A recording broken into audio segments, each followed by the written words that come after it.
Today I am going to take you for a trip to the wooden shoe factory in Zaanse. I want you guys to learn a little bit more about the wooden shoe. Why is that? Because I figured out that the history and the popularity isn't as known and as loved as you might think. I'm going to show you that wooden shoes are a big part of the Dutch history. But first, what do people actually know about the wooden shoe? And do they like them? Or... I've always been fascinated by them. why? They just look so cute, I would say. But I think they'll be very difficult to walk in them. That's what I was always curious, because it would be very heavy. But from the factory inside, it wasn't that heavy.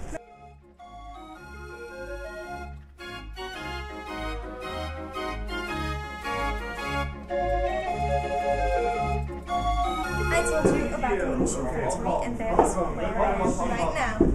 I'm going to show you some parts of the factory so that you can visualize how it's around here. And also, you are going to see how this is made. Marcel, welcome to our wooden shoe workshop. I will show you how we make a wooden shoe, at least nowadays. Fresh wood with a lot of water inside the wood, and that makes it easy to cut. As you can see, if you try to cut it, it cuts like cheese with a slight different taste. And I can assure you that was a real tough job. It took about 7 years to learn to become a real good wooden shoe maker. It's a difficult skill. And for the end, it took about 2 to 3 hours. On the machines nowadays, just 5 minutes. And mind you, when I say nowadays, these machines are already 75 years old. What we have here is a German machine, and all it does is make a copy of the model that we've put in. That's the outside shape, as you can see. This will lean on the model. When it starts to rotate the knives on the other side, we'll take away the wood while following the model. Same system as duplicating keys. We have German machine for the outside shape, and on this side we have a French machine to do the inside part. We start with Herman.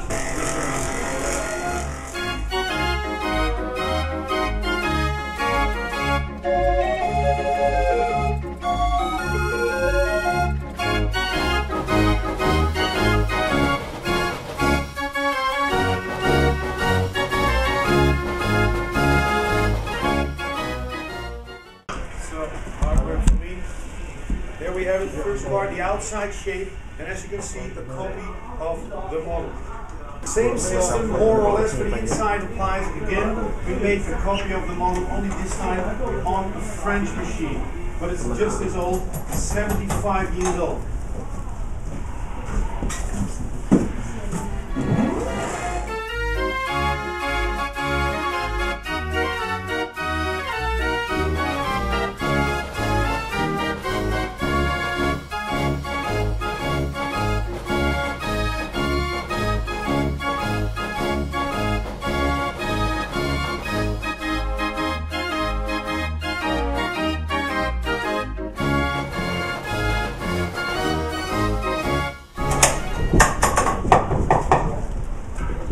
There you have it, the rough, by all means beautiful inside shape of the wooden shoe. Cutting up nose and heel is done a traditional way with the big knife.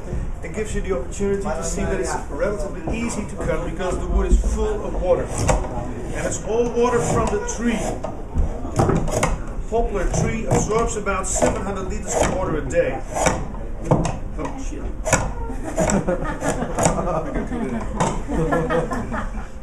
So, when it's still fresh, there's still a lot of water left. And that's better for the knives and better for the machines. Just takes a while longer to dry. And there we have it. Now, when it's finished, it's a heavy shoe. Half the weight, 50% is all water. Let me show you. So you can imagine that we need to dry this shoe. And this takes at least 3 to 4 weeks, because we dry it slowly outside in the wind under a shed. No sun, no heat, or else the wood will crack. After 3 to 4 weeks, it's half the weight, and then polished on sandpaper belts, outside and inside. The result then is a light, well-polished wooden shoe to fit a child of about 4 years old. They look big, and they are.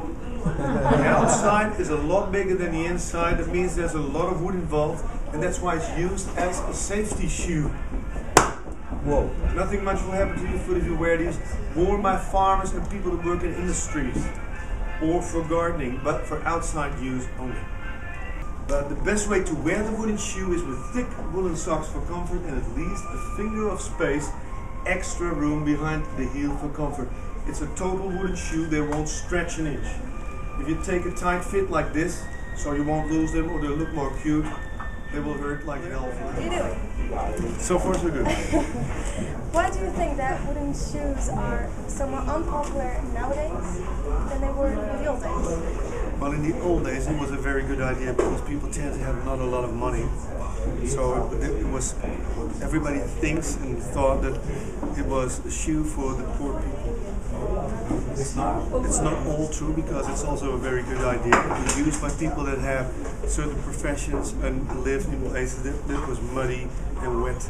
Like where the farmers live, they wear wooden shoes because it has security that you can imagine. You can't see it, but you can hear it.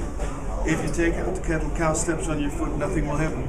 So good security, waterproof, always warm and easy to make. So it's a cheap thing. Yeah, but like tulips and windmills, they are still in use. Yep. But are plugs still in use? They are, but not with everybody around. I mean, if you wear wooden shoes in the streets, it's wood on stone, and they would fade away in at least half a year. You need a new pair. But if you only wear them outside, for instance in the meadows, farmers, they could go on for years. But it's also used as a safety shoe by people that make the streets or iron industries, hot floors, chemical industries. And there's another beautiful thing. There's a new law for safety shoes standards because of the European community. They came up with new rules. It should be better and higher standard, and it came out almost on top. And do you use them all then? Only when I work here and only when I'm in the garden. Sometimes I take them with me on holiday because you can use them as a hammer, and you use them for almost everything. For your tent? For my tent because I camp. Yeah, that's right. And can you tell the people at home why they should love plugs and why it's so Well, they don't have to love it. They just have to have a look and try them on just for once and see what happens. Because you will be surprised. It's been a good idea for 800 years already. So it can be something that is worthless or stupid to wear. There you go. Thank you very much.